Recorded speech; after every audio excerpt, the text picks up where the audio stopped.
Hello guys, আজকে আমার এখানে 60 ভোল্ট 36 অ্যাম্পিয়ারের একটা লিথিয়াম ব্যাটারি এসেছিল, যার কি মাইলেজ ইস্যু ছিল এবং ব্যাটারির ওয়াটার ড্যামেজ ছিল। দেখতে পাচ্ছেন এখানে ওয়াটারের সব মার্ক রয়ে গেছে।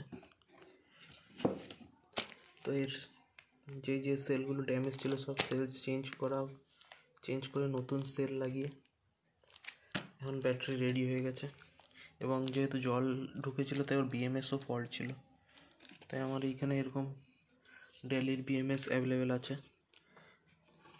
টাইপের। আপনাদেরও ব্যাটারির ফল্ট হলে আপনারাও পাঠিয়ে দিতে পারেন। এখান দিয়ে একদম নিশ্চিন্তে আপনারা পাঠিয়ে দিতে পারেন, আপনার 100% ব্যাটারি রিকভার হয়ে যাবে।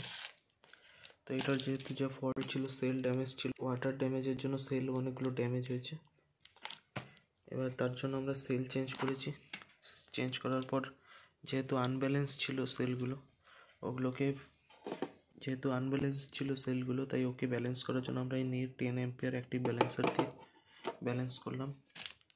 নিয়ারলি আবার 48 আওয়ার্স লেগেছে এটার ব্যালেন্স হতে। এখন ব্যাটারি রেডি হয়ে আছে। এখন কাস্টমার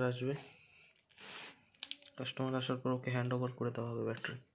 আপনারাও চাইলে আপনাদের ব্যাটারি পাঠিয়ে দিতে পারেন। আমি নিচে অ্যাড্রেস এবং ফোন নাম্বার দিয়ে দেবো।